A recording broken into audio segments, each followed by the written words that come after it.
これよりインターロップ基調講演 KB12 を開始させていただきます。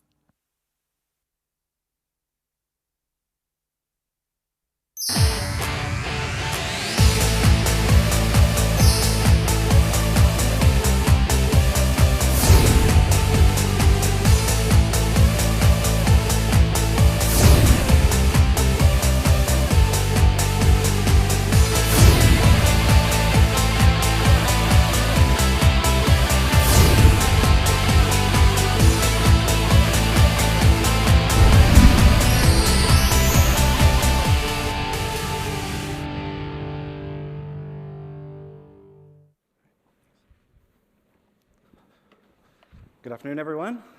Great to be here. Always love to come to Tokyo. It's such a great city. Much different from where I'm from, of course. I'm from Vancouver. Vancouver is very beautiful, lots of mountains, lots of nature, very great. But Tokyo is such a vibrant city, lots to do. Something that you see in every city, though, no matter how big or how great the city is people doing the same things. You go to a restaurant, you go to the subway, you walk down the street, and everywhere you go, you see people, on their phone, connected to cloud applications, connected to, cloud services. And, everywhere in the world, this is all the same. Cloud applications have really driven disruption in our lives. You look at what we did 10 years ago, and look at what we do today, it's quite different. A perfect example of this is something like Uber. Uber, well, maybe it's an obvious example. It's something where, you take an industry like a taxi company, taxi industry. These guys are traditionally buying cars, hiring lots of staff, buying real estate, buying assets. Income, a new player, Uber. They're simply a software company. All they're doing is hiring developers, building a cloud service, causing massive, massive disruption. So you look at the price of a taxi license in somewhere like New York City is down 20%. In San Francisco, it's down 65%. So cloud service is really, really driving disruption across, every industry. And you've got, companies which typically do nothing to do with software now having to develop software in order to stay competitive. When you have this type of rapid growth happening in an industry, cloud service is growing really, really rapidly. You've got, companies, trying to grab market share, and other companies trying to, retain their current market share. Things like security, things like performance aren't necessarily at the forefront of the discussion when it comes to building out these cloud networks. Main reason, companies are going after things like market share. But if you look at a typical enterprise wanting to migrate to a cloud-based solution, things like security, performance, compliance, regulatory issues, these are all at the top of their concern, the top of their sort of mindset that they're thinking about. So really what we need to do is take a look at the way cloud networks are being, traditionally built and put, security as, part of the base fabric, part of the initial deployment inside cloud networks.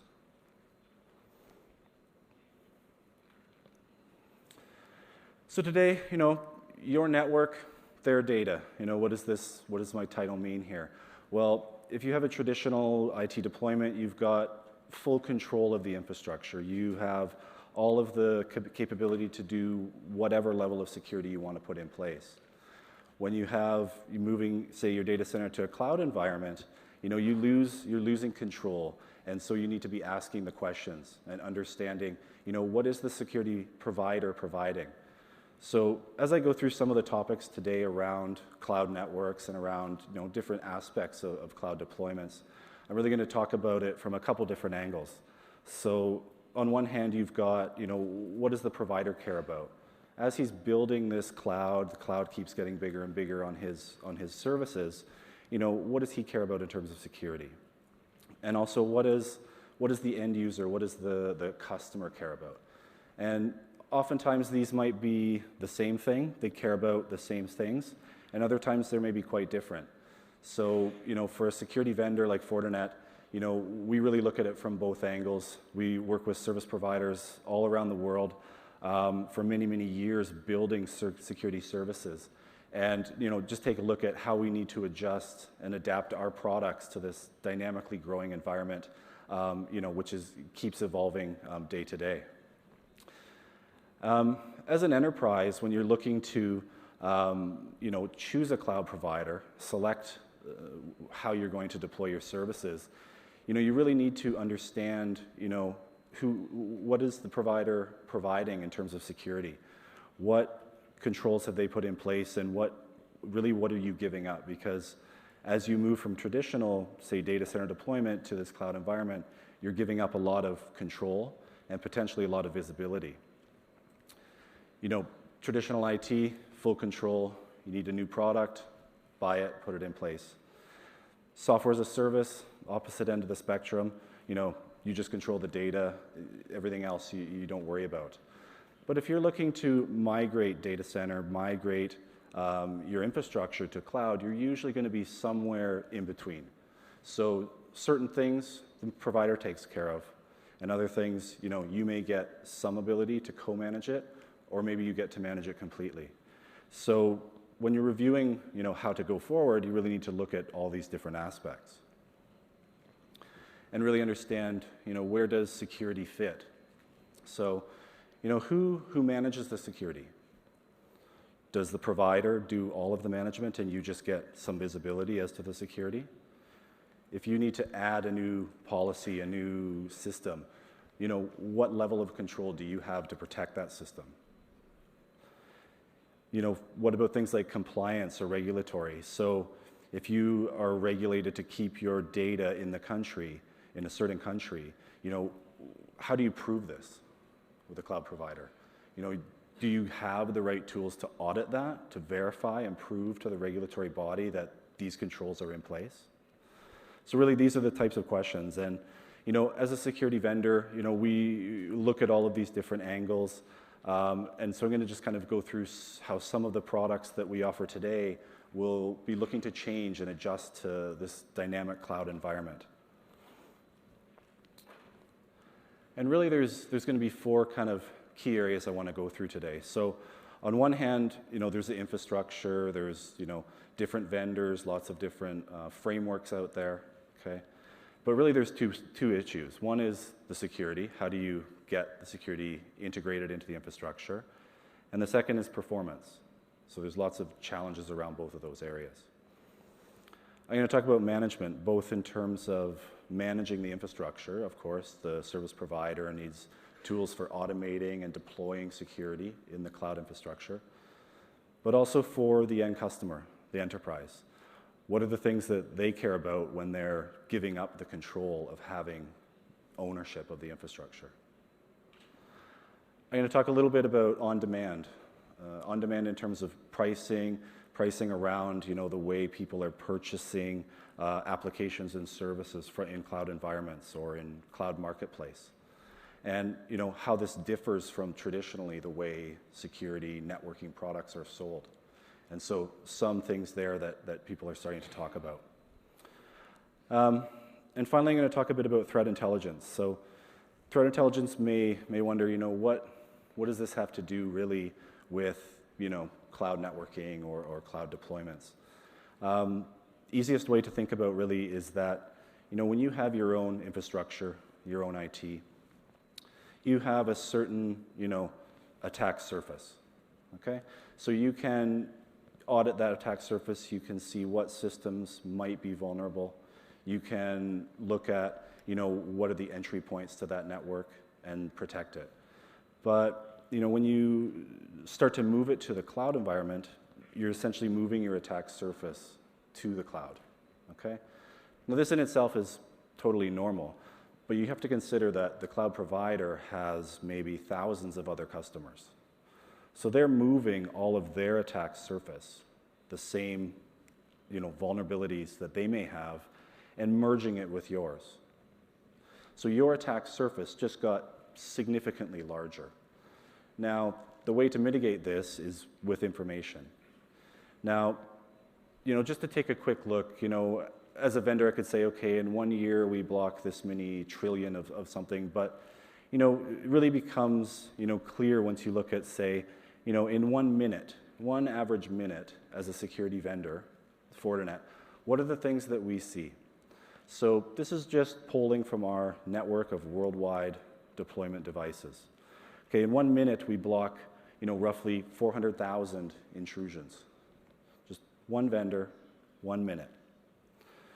We block over 150,000 access to malicious websites.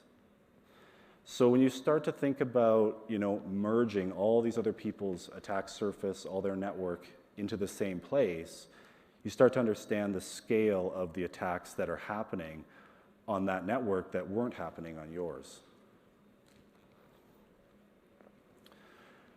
Now, some trends in sort of threat intelligence. I mean, one thing that's, I guess, pretty obvious to everyone is, every week now there's a new vulnerability, breach, data loss, something which makes mainstream media.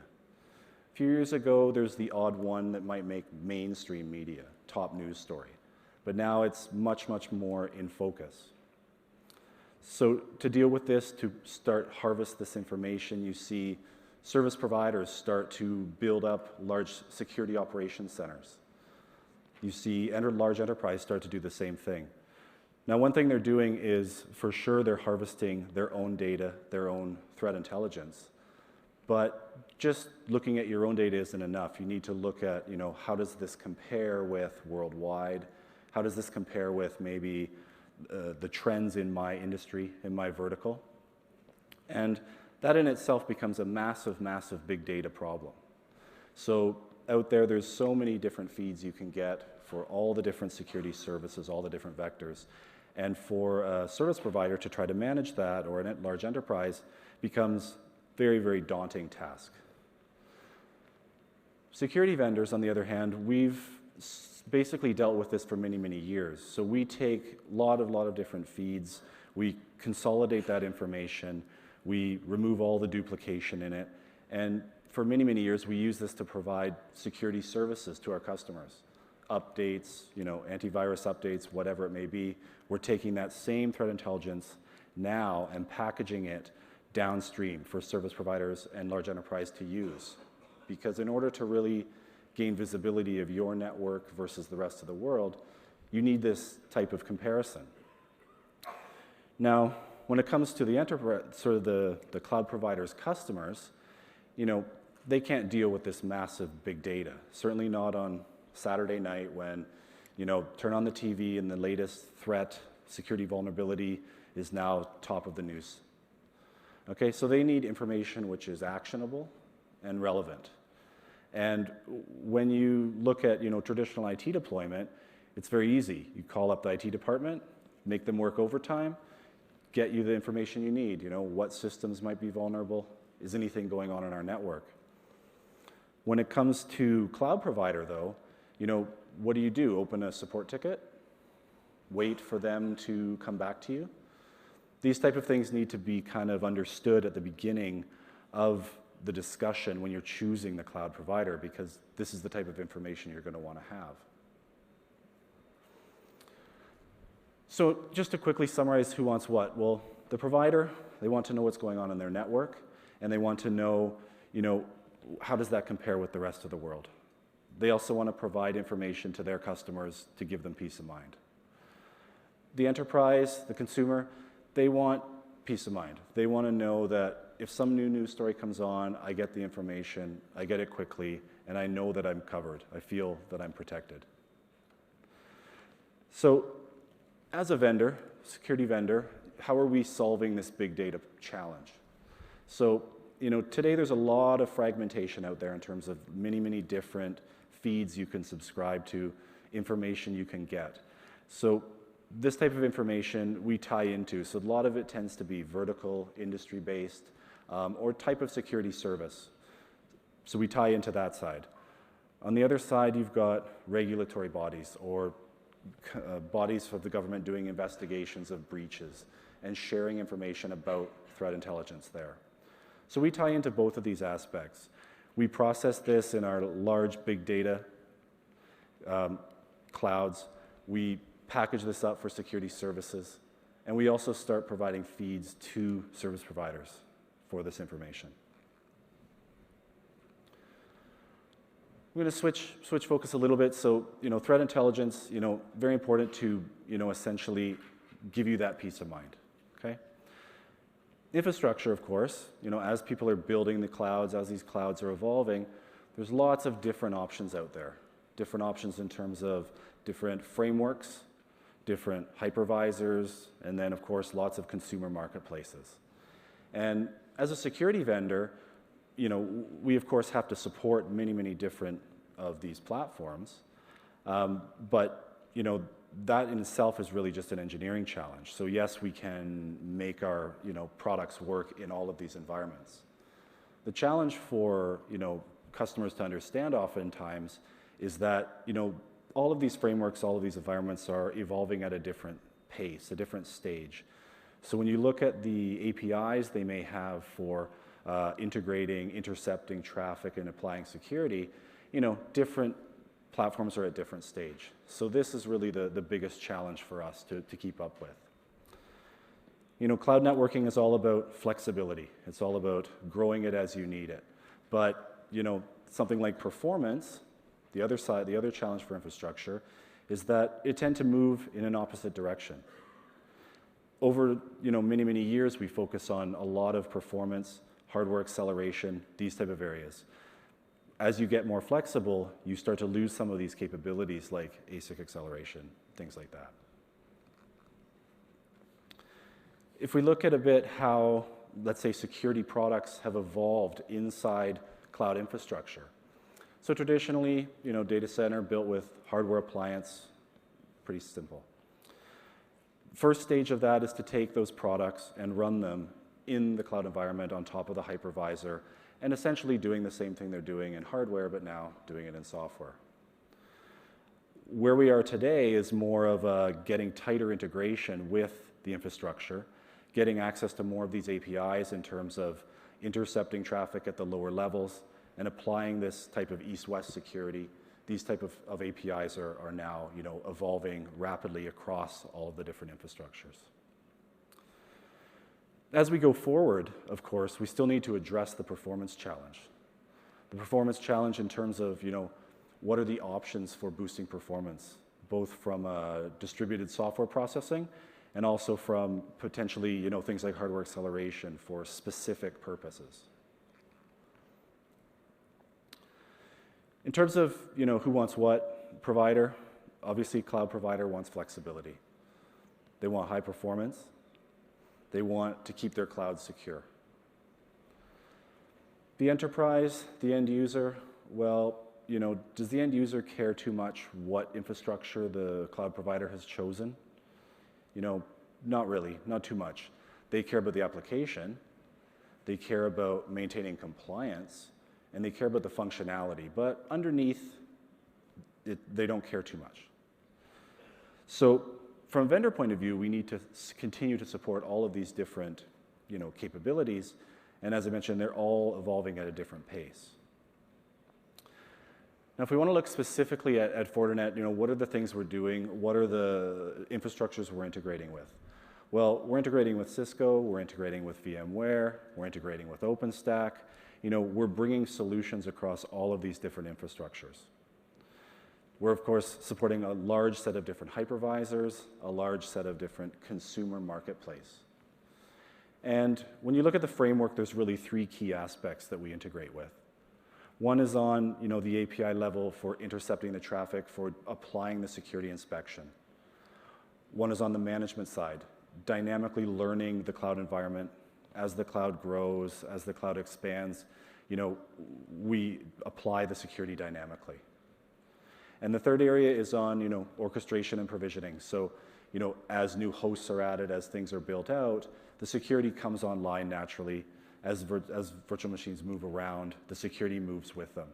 So really, these are the three kind of key areas that the infrastructure providers have started to open up. If we look at a specific example like VMware, we're integrating with the latest APIs of VMware, applying this east-west security. We're building policies around the infrastructure based on sort of the infrastructure objects. Okay, we're integrating with vCenter to get the management integration. So as the cloud is built out, the network objects per se are learned by the security appliance, and then you use those to build the policies and to build the security naturally. And we're also integrating with things like vCloud to do the deployment and provisioning much more easily. So these APIs are great. They've definitely opened up the inspection and allow us to now apply much more granular security between the different objects in the virtual environment. But what about performance? Because performance as well needs to continue to scale up. As you apply more and more security, you're slowing things down essentially. Now, at Fortinet, we're experts in solving security performance for many, many years. We have the fastest, ASIC accelerated products on the market, but these, of course, don't necessarily carry through to a virtual environment from an ASIC point of view. So, some other areas we're looking at, because, we haven't only built ASIC, we've also built large chassis distributed processing environments to apply our security. These are some of the things we're bringing into the VM environment in order to look at how do we distribute security processing, how do we leverage the infrastructure to give overall faster performance.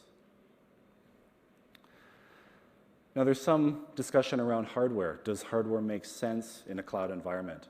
A lot of people would argue no, but as we talk to service providers, as they go through the evolution of building these networks, they start to see that maybe certain functions there is some points that make sense. Certain flows, basically, whether it's voice over IP, whether it's large nightly backups that are happening. Some of these things might have some opportunity to use hardware inside the cloud for a specific purpose. We also look at things, in terms of, DDoS protection, for example. Something like this you try to do in software, you're essentially moving the attack point to be the software. So we're looking at providing, core switching, open flow switches, and providing solutions with hardware to address these specific problems.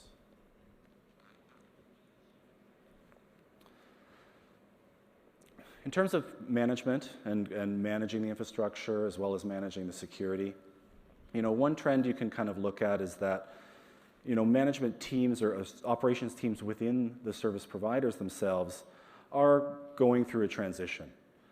So traditionally, you'd have your, Cisco experts, you'd have your Juniper experts, you'd have your F5 guys, and, requirement comes in, open a ticket, route it to this guy, eventually it gets resolved. Very, very operations intensive. But what you see in cloud environment is these teams evolving to be more of development/operations teams. They're not just doing operations, they're building tools, they're building solutions which automate a lot of these tasks. For the products themselves, you see them running slightly different way. With a traditional hardware appliance, you've got static config file, fixed number of interfaces, essentially fixed physical network. In a virtual world, you've got security running down here, config stored over here, and the network defined somewhere else. So the products themselves are having to evolve to run slightly differently from a management perspective.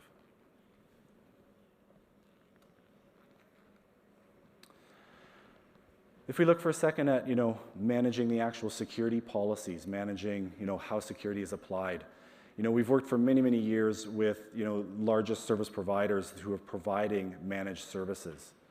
These managed services tend to be very operational intensive as well. You've got large teams of people adding rules on behalf of the customer. What we've seen even in before cloud environment, we see this transition where these teams want to move more to a self-service model, more towards let the customer do it themselves. Because, service provider is typically not going to make money by adding black-white list rules on behalf of users. And when you look at cloud environment, it's even more important because, users, enterprise, who are deciding to move their infrastructure to the cloud, are losing some of the controls, but they don't necessarily want to lose the management. When they need to add a new service, add a new policy, they want to do it themselves as soon as possible. They don't want to open a ticket to do it. So, just to summarize what, providers care about lowering their costs. They want to automate as many of the operational tasks as possible, and they want to provide value-add services to their customers. Enterprises, they want essentially the same thing they have in the traditional data center. They want the control and the visibility to manage it themselves. So, as a security vendor, there's two real key areas we're integrating with. One is on the infrastructure side, providing all the integration with vCenter, with Neutron, with the different hypervisor environments to automate the setup and the initial deployment and provisioning of the security. That's on the infrastructure side. We're also providing integration with, portals, consumer portals using REST APIs. And, in the past, for the last many years, we've seen this, especially on the management products. People looking to integrate with the management products with their portals. But now we start to see it across the entire product line and across, essentially all of the different products we have because, at the end of the day, these DevOps teams want to integrate everything in an automated way.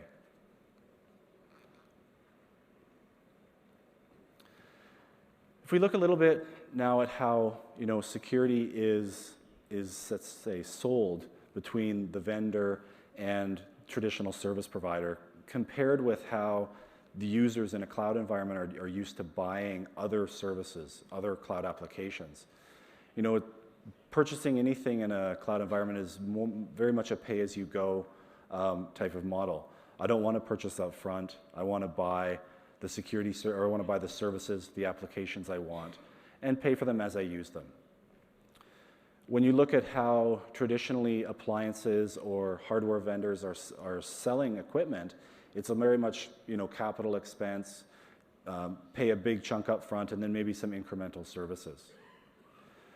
So this obviously creates a little bit of a disconnect between the end user and the provider, because the user wants to continue to pay for things in the pay-as-you-go model. They want a utility bill, just like their phone bill, just like electrical bill. They want to pay for applications in the same way. For the provider, this creates very much of a cash flow issue because really what they want to do is they want to match the way that they're buying, the way that they're paying with the way that they're collecting money. So we need to look at how the security solutions need to evolve in order to better closely match those two. Now, for vendors, if you look at some of the things out there already coming out, you've got these consumer marketplace, AWS, Azure, good examples. So as Fortinet as a vendor, we are integrating in these environments as well. And you can already see these products being available to be purchased and to be executed using the same type of pay-as-you-go model as all the other applications in those marketplaces.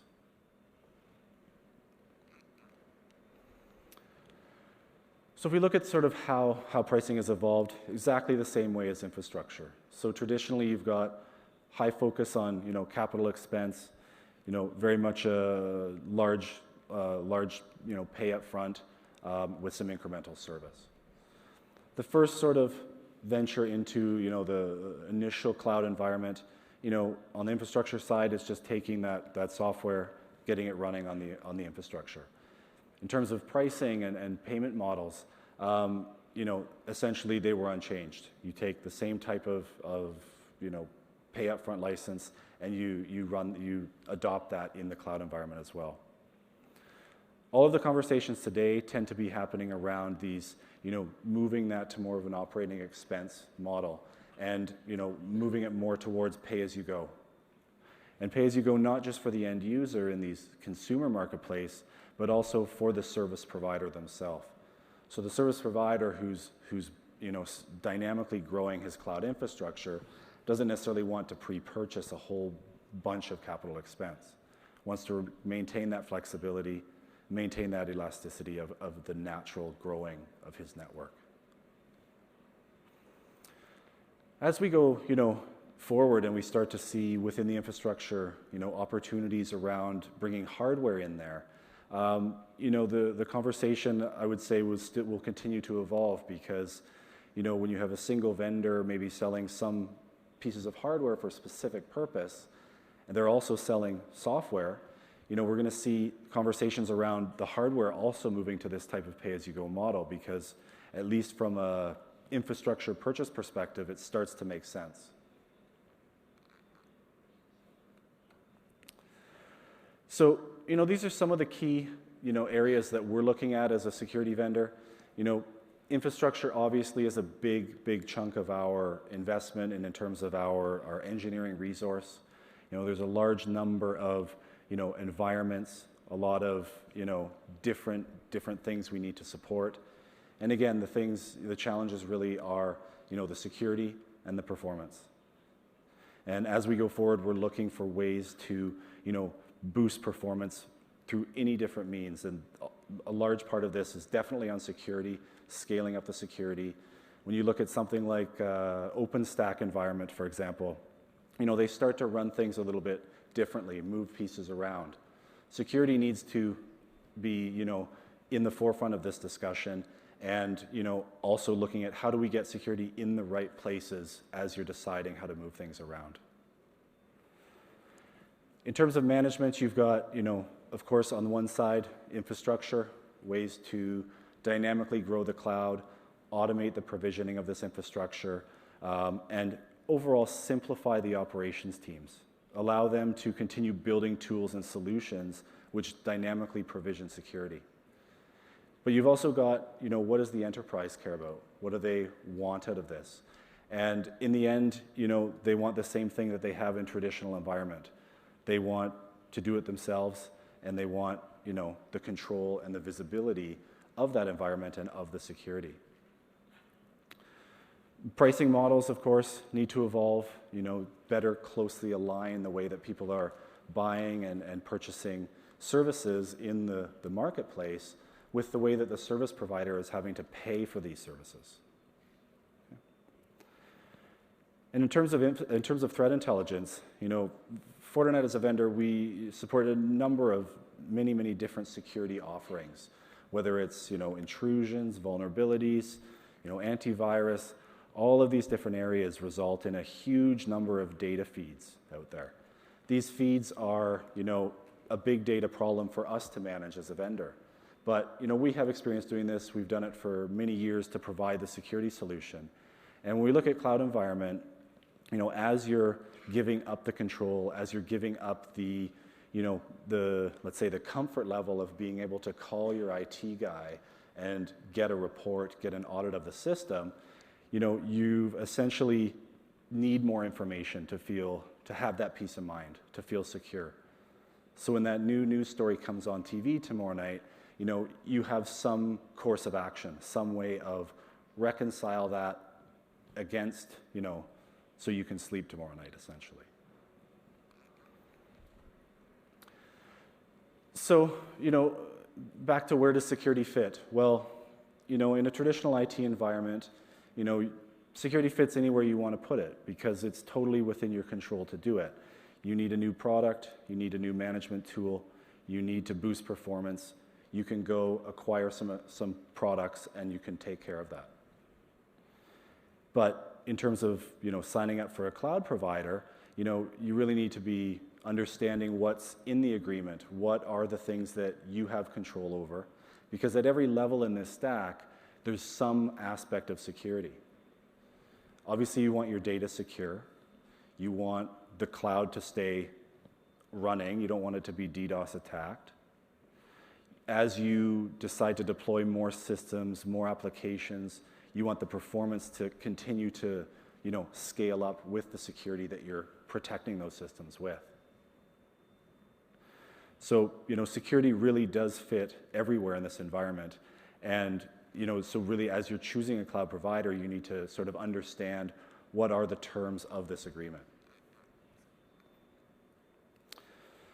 So, in every industry, whether it's taxi company, whether it's hotel chain, all of these industries are being, really, really dynamically changing based on, cloud services. As I mentioned in the beginning, companies that typically have nothing to do with software, nothing to do with any type of development, are having to either purchase software, purchase systems, or develop things themselves. They're getting into the business of software development. And this is causing a lot of disruption in the industry and across pretty much every industry. Fortinet as a company, we're doing the same thing. We're looking at all the different angles of, as these clouds are growing, as these data centers are being migrated to cloud infrastructure, what are the things that service providers care about? What are the things that enterprises care about? And really looking at how do we need to evolve our products? Because we've had many telcos, service provider engagements around the world, and they're all moving in this direction. And so as we look at our products, as we look at the features that are needed, we're really looking at dynamically changing the product, the way to fit the way that clouds need to evolve. So in the end, it's your network, their data, or your data, their network. The point being, as you move to the cloud environment, you're giving up the control. You don't necessarily control all the aspects. But in the end, it's one service. It's one common cloud. Your attack surface just got merged together with thousands of other people's attack surface. So as you're deciding which cloud provider to choose, where to move your data, how to build this out, you really need to be asking all the right questions of security. How is security applied? How is it managed? When do I get access to any reporting? How do I audit the service? If I have regulatory requirements, how do I meet them? How do I prove to the auditor that I'm still in compliance? So in the end, it's one service, and you need to ensure that you've chosen a cloud provider who is also thinking about the same things and is going to provide you those reports or that information that you need. So, to summarize, you need to have, a solid understanding of where security fits, and you need to choose a provider who's working with a vendor like Fortinet to deliver these services. Thank you very much. 皆様、ご清聴誠にありがとうございました。以上をもちまして、インターロップ基調講演 KB12 を終了とさせていただきます。